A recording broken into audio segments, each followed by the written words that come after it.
தள்ளுபடி, அத்தனை பேரும் அள்ளும்படி. 6 முதல் 60% வரை ஆடி தள்ளுபடியுடன் சூப்பர் சரவணா ஸ்டோர்ஸ், சென்னை, மதுரை, கோவை.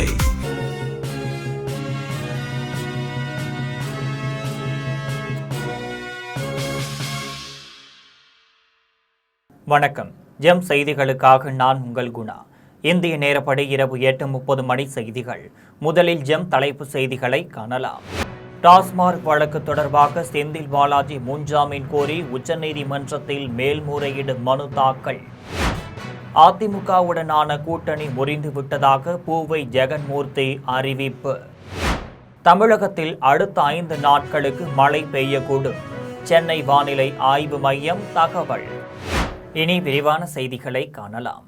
டாஸ்மாக் வழக்கு தொடர்பாக செந்தில் பாலாஜியின் முன்ஜாமீன் மனுவை சென்னை உயர்நீதிமன்றம் தள்ளுபடி செய்துள்ள நிலையில் உச்சநீதிமன்றத்தில் செந்தில் பாலாஜி முன்ஜாமீன் கோரி மேல்முறையீடு மனு தாக்கல் செய்துள்ளார். அரசு வேலை வாங்கி தருவதாக மோசடி, டாஸ்மார்க்கில் ரூபாய் 1000 கோடி முறைகேடு, டிரான்ஸ்பார்மர்கள் வாங்கியதில் ரூபாய் 397 கோடி முறைகேடு உள்ளிட்ட பல்வேறு வழக்குகளை திமுக முன்னாள் அமைச்சர் செந்தில் பாலாஜி சந்தித்து வருகிறார். இதற்கிடையே தாவேக அரசை கவிழ்க்க சதி திட்டம் தீட்டியது தொடர்பான வழக்கில் செந்தில் பாலாஜி மற்றும் அவரது தம்பி அசோக்குமார் இருவரும் தற்போது திருவல்லிக்கேணி காவல் நிலையத்தில் தினமும் ஆஜராகி கையெழுத்திட்டு வருகின்றனர். இந்த நிலையில் நேற்று முன்தினம் டாஸ்மாக் நிறுவனத்தில் நடந்த முறைகேடு தொடர்பாக செந்தில் பாலாஜி மீது புதிய வழக்கு ஒன்றை லஞ்ச ஒழிப்பு காவல்துறையினர் பதிவு செய்துள்ளனர். இந்த நிலையில் டாஸ்மாக் முறைகேடு வழக்கு தொடர்பாக முன்னாள் அமைச்சர் செந்தில் பாலாஜி முன்ஜாமீன் கோரி சென்னை உயர்நீதிமன்றத்தில் மனு தாக்கல் செய்தார். இந்த மனு நீதிபதி ஜி.கே. இளந்திரையன் முன்பு இன்று விசாரணைக்கு வந்தபோது செந்தில் பாலாஜியின் முன்ஜாமீன் மனுவை தள்ளுபடி செய்து உத்தரவிட்டார். இதற்கிடையே முன்ஜாமீன் மனு தள்ளுபடி செய்யப்பட்ட நிலையில் செந்தில் பாலாஜியை தமிழக ஊழல் தடுப்பு கண்காணிப்புத்துறை விரைவில் கைது செய்ய வாய்ப்புள்ளதாக தகவல் வெளியாகியுள்ளது. இதனால் உச்சநீதிமன்றத்தில் செந்தில் பாலாஜி முன்ஜாமீன் கோரி மேல்முறையீடு மனு தாக்கல் செய்துள்ளார். அதிமுகவுடனான கூட்டணி முறிந்துவிட்டதாக பூவை ஜெகன்மூர்த்தி அறிவித்துள்ளார். அதிமுக தலைமையிலான கூட்டணியிலிருந்து புரட்சி பாரதம் கட்சி வெளியேறிவிட்டதாக அக்கட்சியின் தலைவர் பூவை ஜெகன்மூர்த்தி தெரிவித்துள்ளார். சட்டசபை தேர்தல் முடிந்த உடனேயே கூட்டணி முறிந்துவிட்டதாகவும் இப்போது யாருடனும் கூட்டணியில் இல்லை என்றும் தெரிவித்துள்ளார். நாடாளுமன்ற தேர்தலில் இருந்தே அதிமுகவுடன் புரட்சி பாரதம் கூட்டணியில் இருந்து வருகிறது. நாடாளுமன்ற தேர்தலில் புரட்சி பாரதத்திற்கு போட்டியிட சீட்டு வழங்காவிடினும் அதிமுகவிற்கு ஆதரவளிப்பதாக தெரிவித்தது. அதனைத் தொடர்ந்து சமீபத்தில் நடைபெற்று முடிந்த சட்டமன்ற தேர்தலிலும் அதிமுக கூட்டணியில் புரட்சி பாரதம் இடம்பெற்றது. இத்தேர்தலில் பூவை ஜெகன்மூர்த்தி 4 இடங்களை கோரிய நிலையில் அதிமுக 1 சீட்டு மட்டுமே வழங்கியது. அந்த ஒரு இடத்திலும் தோல்வியை தழுவியது. இந்நிலையில் அதிமுகவுடனான கூட்டணி முறிந்துவிட்டதாக பூவை ஜெகன்மூர்த்தி அறிவித்துள்ளார். தற்போது வரை அதிமுக கூட்டணியிலிருந்து தமிழ் மாநில காங்கிரஸ், தமிழக மக்கள் முன்னேற்ற கழகம், புரட்சி பாரதம் உள்ளிட்ட கட்சிகள் வெளியேறியுள்ளனர். தமிழகத்தில் அடுத்த 5 நாட்களுக்கு மழை பெய்யக்கூடும் என்று சென்னை வானிலை ஆய்வு மையம் தெரிவித்துள்ளது. இது தொடர்பாக சென்னை வானிலை ஆய்வு மையம் செய்தி வெளியிட்டுள்ளது. அதில் தமிழக கடலோர பகுதிகளில் கீழ்மட்ட வளிமண்டலத்தில் ஒரு பலவீனமான காற்றழுத்த தாழ்வு பாதை நிலவுகிறது என்றும், சராசரி கடல் மட்டத்தில் தெற்கு குஜராத்திலிருந்து வடக்கு கேரளா வரை ஒரு காற்றழுத்த தாழ்வு பாதை நிலவுகிறது என்றும், இதனால் 30ஆம் தேதி நீலகிரி, கோயம்புத்தூர் மாவட்டத்தின் மலைப்பகுதிகளில் ஓரிரு இடங்களில் இடி மின்னல் மற்றும் 50 கிலோமீட்டர் வேகத்தில் பலத்த காற்றுடன் கனமழை பெய்யக்கூடும் என்றும், 31ஆம் தேதி கோயம்புத்தூர் மற்றும் திருநெல்வேலி மாவட்டங்களில் மலைப்பகுதிகள், நீலகிரி, தேனி, கன்னியாகுமரி மாவட்டங்களில் மழை பெய்யும் என்றும், ஆகஸ்ட் மாதம் 1ஆம் தேதி கோயம்புத்தூர், திருநெல்வேலி மாவட்டங்களில் மலைப்பகுதிகள், நீலகிரி, தேனி, கன்னியாகுமரி மாவட்டங்களிலும் மழை பெய்யும் என்றும், 1ஆம் தேதி முதல் 3ஆம் தேதி வரை தமிழகத்தில் மழை பெய்யும் என்றும் சென்னை வானிலை ஆய்வு மையம் தெரிவித்துள்ளது.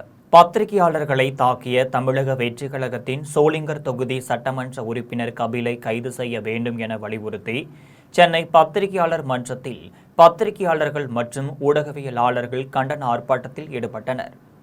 ராணிப்பேட்டை மாவட்டம் சோளிங்கரில் தினகரன் செய்தித்தாளின் செய்தியாளர் அரங்கநாதன், தினமலர் நாளிதழின் செய்தியாளர் கல்யாண சுந்தரம் ஆகியோர் மீது தமிழக வெற்றிக் கழகத்தின் சட்டமன்ற உறுப்பினர் கபில் மற்றும் அவரது ஆதரவாளர்கள் தாக்குதல் நடத்திய சம்பவம் தமிழகத்தில் பெரும் பரபரப்பையும் அதிர்வலைகளையும் ஏற்படுத்தியுள்ளது.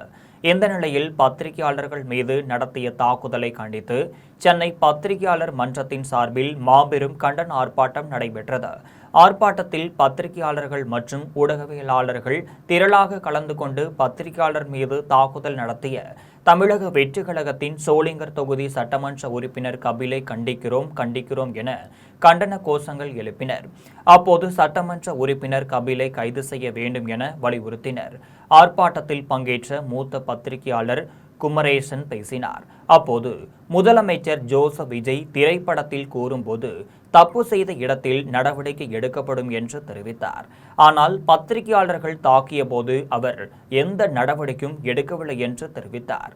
மேலும் பத்திரிகையாளர்களுக்கு பாதுகாப்பு சட்டத்தை முதலமைச்சர் ஜோசப் விஜய் கொண்டு வர வேண்டும் என்றும், எங்களுக்கு எங்க போனாலும் பாதுகாப்பு இல்லை, தாக்குதல் நடத்தப்படுகிறது என்றும், தமிழக வெற்றிக் கழகம் ஆட்சிக்கு வந்து 72 நாட்கள் மட்டுமே ஆன நிலையில் பத்திரிகையாளர்களுக்கு பாதுகாப்பு இல்லை என்பது உறுதியாகிவிட்டது என்றும் குமரேசன் தெரிவித்தார். மேலும் பத்திரிகையாளர் மீது தாக்குதல் நடத்திய சட்டமன்ற உறுப்பினர் கபில் மீது முதலமைச்சர் ஜோசப் விஜய் கைது நடவடிக்கை எடுக்கவில்லை என்றால் பத்திரிகையாளர்கள் நீதிமன்றத்தை நாட வேண்டியிருக்கும் என்றும் மூத்த பத்திரிகையாளர் குமரேசன் தெரிவித்துள்ளார். ஆனால் கம்பேர் பண்ணோம்ல 2 சனியில் எது பெரிய சனி சின்ன சனின்னு சொல்லணும். அப்போ அந்த அம்மா பேரில் கூட இப்படி கிடையாது சார். ஒரு சோளிங்கர் தொகுதியுடைய எம்எல்ஏ கபில், தாவேகா எம்எல்ஏ சார், அடிச்சுட்டு ஒரு பத்திரிக்கையாளன் தெரிஞ்சு அடிக்கிறான். அவன் எதுக்காக அடிக்கிறான்? அவனுடைய செயல், அவன் ஒன்றும் ஏஐ பண்ணி அவன் வந்து வீடியோ போடல. அவன் போடா அப்படிங்கிற அந்த சைகையை அவன் எடுக்கிறான். எல்லாருமே எடுக்கிறாங்க. எல்லா வீடியோவில் வந்துச்சு, அதுலேயும் எல்லா சன் டிவிலையும் வந்துருச்சு. எப்பரா வந்ததுன்னு இவனை அடிக்கிறாங்க. எல்லாத்துலேயும் வந்தாச்சு. வந்ததை நீ மறுத்து போடுறான்னு இவனை இந்த பையனும் அது ஒத்து போய் மறுத்தும் போட்டிருக்கான். அது மறுபடியும் இது எங்கே வருதுன்னா எல்லா சனியனும் இந்த ரீல்ஸில் வர்ற சனியன் தான். ஒரு சிலர் மட்டுமே கட்சி மாறிக் கொண்டிருக்கிறார்கள் என்றும், அதற்காக யாரும் அச்சப்பட வேண்டாம், மீண்டும் நமது ஆட்சியை தக்க வைத்துக் கொள்வோம் என்று சென்னை கோவிலம்பாக்கத்தில் நடைபெற்ற அதிமுக ஆலோசனை கூட்டத்தில் தமிழக சட்டப்பேரவை அதிமுக கொறடா அக்ரி கிருஷ்ணமூர்த்தி தெரிவித்துள்ளார். சென்னை சோழிங்கநல்லூர் தொகுதிக்குட்பட்ட கோவிலம்பாக்கம் ஊராட்சியில் சென்னை புறநகர் மாவட்ட கழக செயலாளர் செய்யூர் சட்டமன்ற உறுப்பினர் ராஜசேகர் தலைமையில் கோவிலம்பாக்கம் ஊராட்சி மன்ற துணைத் தலைவர் மணிமாறன் ஏற்பாட்டில் அனைத்து கழக உடன்பிறப்புகள் பங்கேற்ற ஆலோசனை கூட்டம் நடைபெற்றது. கூட்டத்தில் தமிழக சட்டமன்ற அதிமுக கொறடா அக்ரி கிருஷ்ணமூர்த்தி கலந்து கொண்டு அதிமுக நிர்வாகிகளுக்கு ஆலோசனைகளை வழங்கி சிறப்புரையாற்றினார். அப்போது அதிமுகவினர் யாரும் சோர்வடைய வேண்டாம், வரும் 2029 மீண்டும் தமிழகத்தில் எடப்பாடி பழனிசாமி முதலமைச்சர் ஆவார் என்றும், நம் கட்சியினர் எந்த கலக்கமும் அடைய வேண்டாம் என்றும், அனைத்து தொண்டர்களும் கட்சியில்தான் இருக்கிறார்கள், ஒரு சிலர் மட்டுமே கட்சி மாறிக் கொண்டிருக்கிறார்கள் என்றும், அதற்காக யாரும் அச்சப்பட வேண்டாம் என்றும், மீண்டும் நமது ஆட்சியை தக்க வைத்துக் கொள்வோம் என்றும் அக்ரி கிருஷ்ணமூர்த்தி தெரிவித்தார். கூட்டத்தில் அதிமுக செங்கல்பட்டு மாவட்ட செயலாளர் சித்தாலப்பாக்கம் ராஜேந்திரன் உட்பட ஒன்றிய கழக செயலாளர்கள், மாமன்ற உறுப்பினர்கள், வார்டு உறுப்பினர்கள், கட்சி நிர்வாகிகள் என பலர் கலந்து கொண்டனர். கடந்த சில நாட்களாக குடியாத்தம் நகராட்சியில் நடைபெறும் எந்த ஒரு நிகழ்ச்சியையும் தெரிவிக்காத நகராட்சி ஆணையர் தனலட்சுமி மற்றும் பொய்யான தகவலை பொதுமக்களிடம் கூறி வரும் சட்டமன்ற உறுப்பினர் சிந்து ஆகியோரை கண்டித்து அனைத்து நகரமன்ற உறுப்பினர்களும் வெளிநடப்பு செய்தனர். வேலூர் மாவட்டத்தில் 36 வார்டுகளை கொண்ட குடியாத்தம் நகராட்சியின் ஆணையராக தனலட்சுமி என்பவர் பணியாற்றி வருகிறார். கடந்த சில நாட்களாக குடியாத்தம் நகராட்சியில் நடைபெறும் எந்த ஒரு நிகழ்ச்சியையும் நகரமன்ற தலைவர் மற்றும் நகரமன்ற உறுப்பினர்களுக்கு தகவல் தெரிவிப்பதில்லை எனவும், கடந்த திமுக ஆட்சியில் பொதுமக்களின் அடிப்படை வசதிகளை செய்து முடித்த எந்த ஒரு நிதியையும் வழங்கவில்லை எனவும் நகராட்சி ஆணையர் தன்னிச்சையாக செயல்பட்டு வருவதாகவும் நகரமன்ற உறுப்பினர்கள் குற்றம் சாட்டுகின்றனர். மேலும் குடியாத்தம் 9வது வார்டில் கடந்த திமுக ஆட்சியில் திமுக சட்டமன்ற உறுப்பினர் அமலு விஜயன் நிதியிலிருந்து போடப்பட்ட சாலையையும் மக்களின் நீண்ட நாள் கோரிக்கையை நிறைவேற்றும் வகையில் தாவிக குடியாத்தம் சட்டமன்ற உறுப்பினர் சிந்து போட்டதாக பொதுமக்களிடம் பொய்யான தகவலை கூறி வருவதை கண்டித்தும் குடியாத்தம் நகரமன்ற கூட்டத்தில் குடியாத்தம் சட்டமன்ற உறுப்பினர் சிந்து மற்றும் குடியாத்தம் நகராட்சி ஆணையர் தனலட்சுமி ஆகியோரை கண்டித்தும் நகரமன்ற தலைவர் சவுந்தரராஜன் தலைமையில் அனைத்து நகரமன்ற உறுப்பினர்களும் வெளிநடப்பு செய்தனர். இதனால் குடியாத்தம் நகராட்சியில் பரபரப்பு ஏற்பட்டது. வார்டு எண் 9 குடியாத்தம் நகரத்தில் நகராட்சியின் சார்பில் பொது நிதியிலிருந்து 10 லட்சம், மேனாள் சட்டமன்ற உறுப்பினர் பி. அமுலு விஜயன் அவர்களுடைய நிதியிலிருந்து 5 லட்சம் இந்த பணிகளை நகராட்சியின் சார்பாக செய்து முடித்திருக்கிறது. டூரி ஃபண்டிலிருந்து ஒரு 11 லட்சம் சாலை வசதி சிமெண்ட் சாலை செய்து தரப்பட்டது. இதை ஒரு வாரத்துக்கு முன்பாக சட்டமன்ற உறுப்பினரை அழைத்து, இப்போ இருக்கின்ற சட்டமன்ற உறுப்பினரை அழைத்து, அவர்கள்தான் இந்த திட்டத்தை இவர்களுக்கு தந்தார்கள், அவர்கள்தான் நிதி ஒதுக்கினார்கள் போன்று அவர்களை வரவேற்று எல்லாம் பண்ணாங்க. மூடும் நிலையிலிருந்த சி. கொத்தங்குடி ஊராட்சி ஒன்றிய தொடக்கப்பள்ளியின் தலைமை ஆசிரியர் ஈஸ்வரியின் முயற்சியால் 21 மாணவர்கள் சேர்ந்துவிட்ட நிலையில் அனைவரும் தலைமை ஆசிரியரை பாராட்டி வருகின்றனர். சிதம்பரம் அடுத்த பரங்கிப்பேட்டை ஒன்றியத்திற்கு உட்பட்ட சி. கொத்தங்குடி ஊராட்சி ஒன்றிய தொடக்கப்பள்ளியில் கடந்த கல்வியாண்டில் ஒரே ஆசிரியருடன் 6 மாணவர்கள் மட்டுமே இருந்ததால் பள்ளி மூடும் நிலை ஏற்பட்டது. இந்நிலையில் தலைமை ஆசிரியர் ஈஸ்வரி வீடுகள் தோறும் சென்று அரசு பள்ளியின் தரம் மற்றும் அரசின் கல்வி சலுகைகள் குறித்து பெற்றோரிடம் விழிப்புணர்வு ஏற்படுத்தினார். அவரது தொடர் முயற்சியால் இந்த கல்வியாண்டில் மாணவர் சேர்க்கை 18ஆக உயர்ந்துள்ளது. இதையடுத்து 2 ஆசிரியர் பள்ளியாக தரம் உயர்த்தப்பட்டு ஜெயலட்சுமி என்ற ஆசிரியர் நியமிக்கப்பட்டார். இந்த சாதனையை பாராட்டும் வகையில் பள்ளியின் முன்னாள் மாணவர்கள் கஜேந்திரன், மகேஸ்வரி ஆகியோர் ரூபாய் 15,000 மதிப்பிலான குடிநீர் சுத்திகரிப்பு இயந்திரத்தை பள்ளிக்கு வழங்கினர். இதன் பின்னர் 3 மாணவர்கள் புதிதாக பள்ளியில் சேர்ந்துள்ளனர். மேலும் இந்த செய்தி அறிந்த சமூக ஆர்வலரும் அண்ணாமலை பல்கலைக்கழக ஓய்வு பெற்ற ஆசிரியருமான ஞானகுமார் மற்றும் சமூக ஆர்வலர் கார்த்திக் ஆகியோர் பள்ளியை பார்வையிட்டு 21 மாணவர்களுக்கு ரூபாய் 22,000 மதிப்பில் புதிய சீருடை, ஷூ, சாக்ஸ், டை ஆகியவற்றை இனிப்புடன் வழங்கினர். எதிர்காலத்திலும் பள்ளிக்கு தேவையான அனைத்து உதவிகளையும் தொடர்ந்து வழங்குவதாகவும் உறுதியளித்தனர். 100 நாள் வேலை திட்டத்தை நீர்த்து போக செய்யும் நடவடிக்கைகளை மத்திய அரசு கைவிட வேண்டும் என்பன உள்ளிட்ட பல்வேறு கோரிக்கைகளை வலியுறுத்தி காட்டுமன்னார் கோவிலில் புரட்சிகர சோசலிஸ்ட் கட்சியினர் கண்டன ஆர்ப்பாட்டத்தில் ஈடுபட்டனர். கடலூர் மாவட்டம் காட்டுமன்னார் கோவிலில் புரட்சிகர சோசலிஸ்ட் கட்சியின் சார்பில் பல்வேறு கோரிக்கைகளை வலியுறுத்தி கண்டன ஆர்ப்பாட்டம் நடைபெற்றது. ஆர்ப்பாட்டத்திற்கு மாவட்ட செயலாளர் மசாஜ் பாண்டியன் தலைமை தாங்கினார். காதர் நவாஸ், கலியன், கலையரசன் ஆகியோர் முன்னிலை வகித்தனர். ஆர்ப்பாட்டத்தில் 100 நாள் வேலை திட்டத்தை நீர்த்து போக செய்யும் நடவடிக்கைகளை மத்திய அரசு கைவிட வேண்டும், மத்திய மாநில அரசுகள் மக்கள் விரோத போக்கை கைவிட வேண்டும், தமிழ்நாட்டில் நடைபெற்று வரும் ஆணவ படுகொலைக்கு புதிதாக சட்டம் இயற்றப்பட வேண்டும் என்பன உள்ளிட்ட பல்வேறு கோரிக்கைகளை புரட்சிகர சோசலிஸ்ட் கட்சியினர் வலியுறுத்தி கண்டன கோஷங்களை எழுப்பினர். இதில் மாநில செயற்குழு உறுப்பினர், மாநில பொருளாளர் சம்பந்தம், நிர்வாகிகள் தங்க விக்ரம், புருஷோத்தம்மன், செந்தில்குமார் உள்ளிட்ட பலர் கலந்து கொண்டனர். கேரளாவின் எல்லையோர தமிழக மாவட்டங்களில் கல்குவாரிகள் இயங்கத் தொடங்கிய நிலையில் தமிழக வாகனங்கள் கேரளாவில் இயங்கக்கூடாது என லாரி உரிமையாளர்கள் எச்சரிக்கை அனுப்பிவிட்டனர். தமிழ்நாட்டிலிருந்து கேரளாவிற்கு லாரிகளில் கனிம வளங்களை ஏற்றி செல்ல தமிழக அரசு தடை விதித்துள்ளது. இந்த நிலையில் கேரளாவின் எல்லையோர தமிழக மாவட்டங்களில் கல்குவாரிகள் இயங்கி தொடங்கிய நிலையில் அங்குள்ள கேரள லாரி உரிமையாளர்கள் தமிழக வாகனங்களை கேரளாவில் இயக்கக்கூடாது என எச்சரித்து திருப்பி அனுப்பிவிட்டனர். இது தொடர்பான ஆடியோ சமூக வலைதளங்களில் வெளியாகி பரபரப்பை ஏற்படுத்தியுள்ளது. சென்னை கலைமகள் வித்யாலயா மெட்ரிகுலேஷன் மேல்நிலைப் பள்ளியில் நடைபெற்ற விழாவில் கல்வி மற்றும் விளையாட்டுப் போட்டிகளில் வெற்றி பெற்ற மாணவர்களுக்கு பரிசு தொகையும் பதக்கங்களும் வழங்கப்பட்டது. சென்னை கலைமகள் வித்யாலயா மெட்ரிகுலேஷன் மேல்நிலைப் பள்ளியின் 41வது ஆண்டு விழா சென்னை காமராஜர் அரங்கத்தில் நடைபெற்றது. விழாவில் சிறப்பு விருந்தினராக பட்டிமன்ற புகழ் பாரதி பாஸ்கர் மற்றும் பள்ளியின் முன்னாள் மாணவியும் மனநல மருத்துவருமான பானுமதி ஆகியோர் பங்கேற்றனர். விழாவிற்கு பள்ளியின் புலவர் அசோகன், செயலாளர் ராஜேந்திரன் மற்றும் விருதுநகர் இந்து நாடார் அபிவிருந்தி தரும பண்டின் உறுப்பினர்கள் ஆகியோர் முன்னிலை வகித்தனர். விழாவில் கல்வி மற்றும் விளையாட்டில் வெற்றி பெற்ற மாணவர்களுக்கு பரிசு தொகையும் பதக்கங்களும் வழங்கப்பட்டனர். அதன் பின்னர் மாணவர்களின் கலை நிகழ்ச்சி நடைபெற்றது.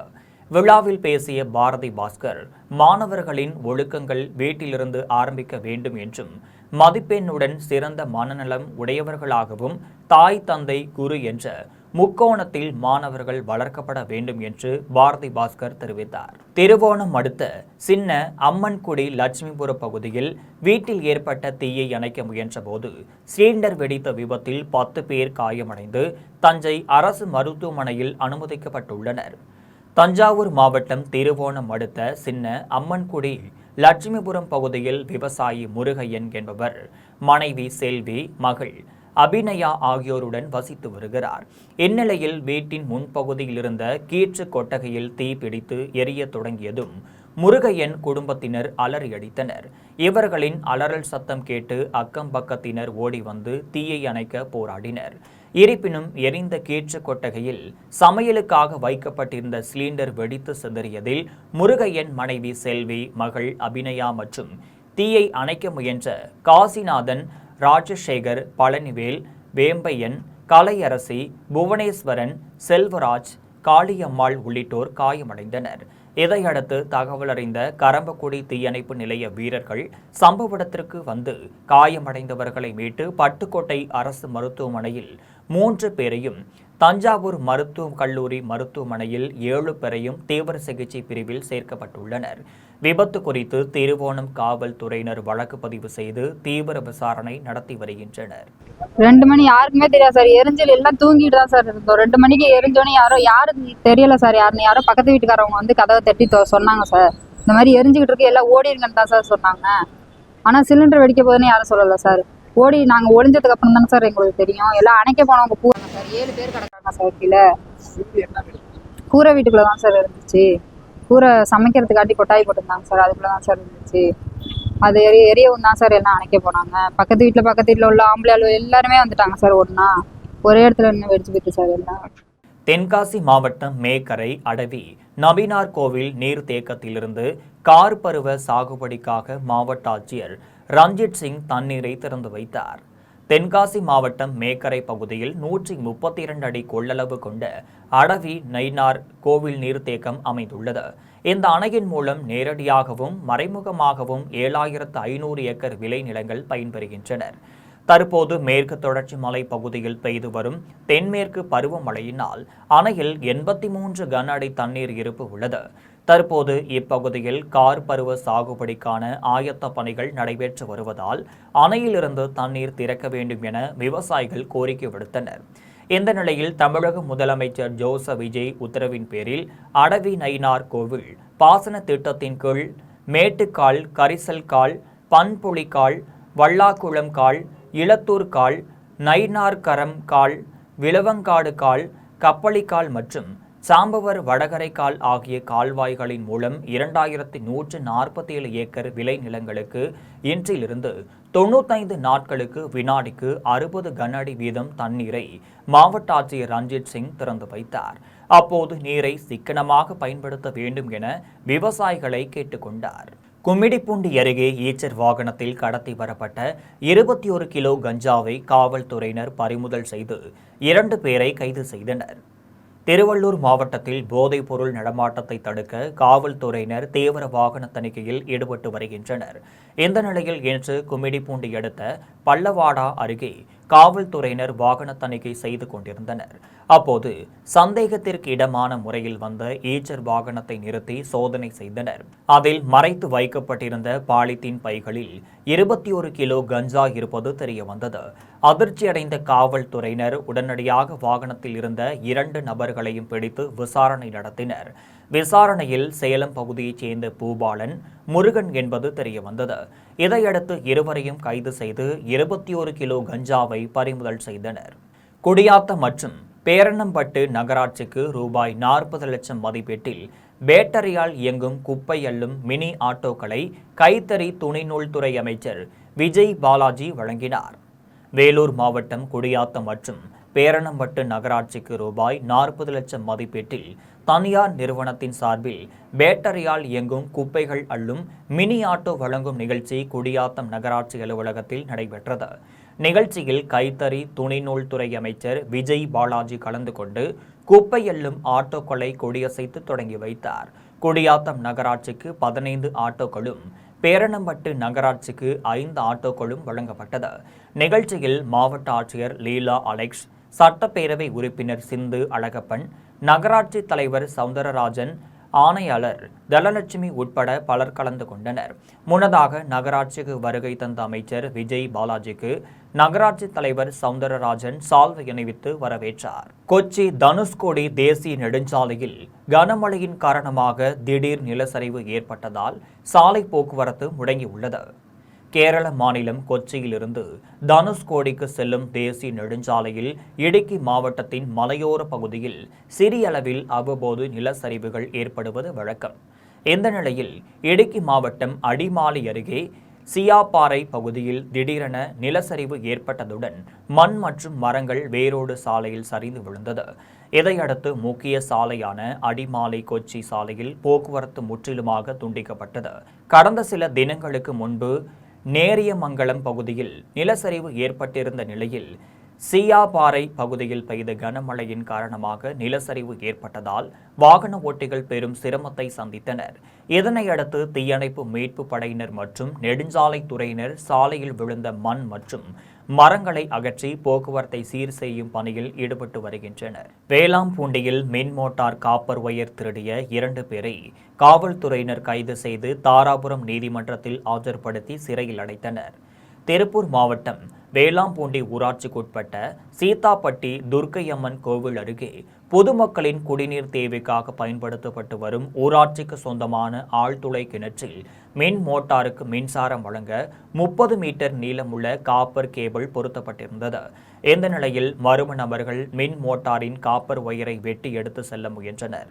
இதனை அறிந்த வேளாம்பூண்டி ஊராட்சி செயல் அலுவலர் இளவரசன், ஊராட்சி பணியாளர்கள் சம்பவ இடத்திற்கு விரைந்து சென்று காப்பர் கேபிள்களுடன் தப்பி செல்ல முயன்ற இருவரையும் மடக்கி பிடித்தனர்.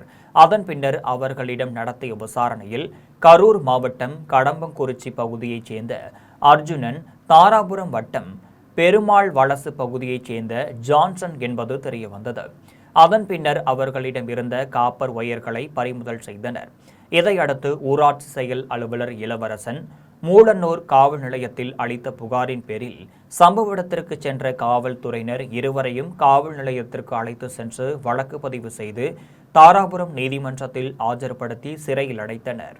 தாராபுரம் பகுதியில் ஜனநாயகன் திரைப்படம் திரையிடப்பட்டு 7 நாட்களான பின்னரும் பிளக்ஸ் பேனர்கள் அகற்றப்படாததால் பொதுமக்களுக்கு இடையூறு உள்ளது என்றும், இது என்ன அரசியல் விளம்பரமா என்று பொதுமக்கள் மற்றும் சமூக ஆர்வலர்கள் கேள்வி எழுப்பினர். நடிகர் விஜய் நடித்த ஜனநாயகன் திரைப்படம் ஜூலை 23ஆம் தேதி உலகம் முழுவதும் திரையரங்குகளில் வெளியானது.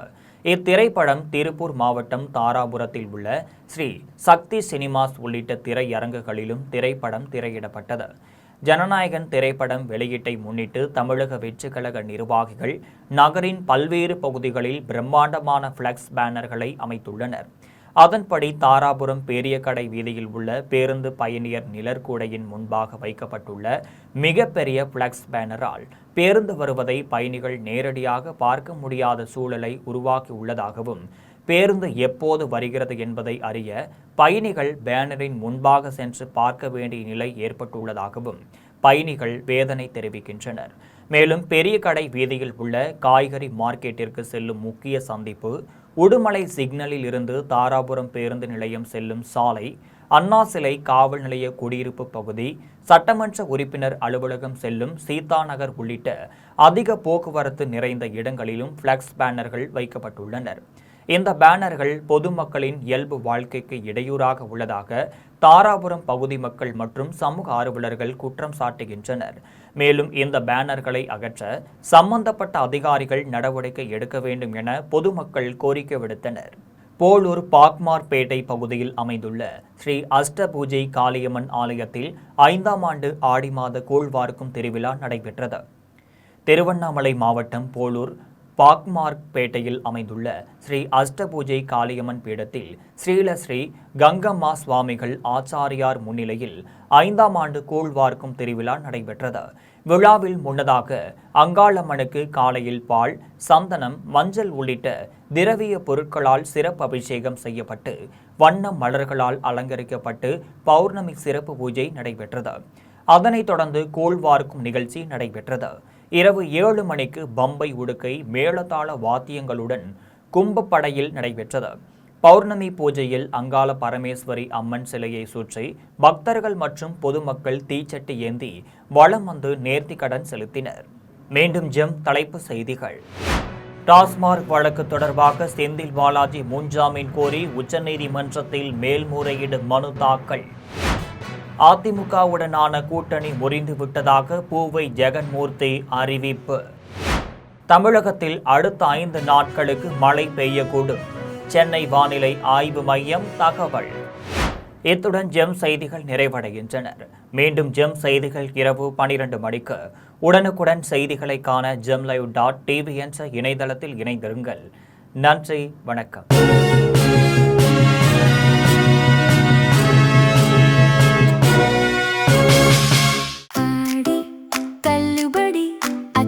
பேரும் அல்லும்படி 6 முதல் 60% வரை ஆடி தள்ளுபடியுடன் சூப்பர் சரவணா ஸ்டோர்ஸ், சென்னை, மதுரை, கோவை.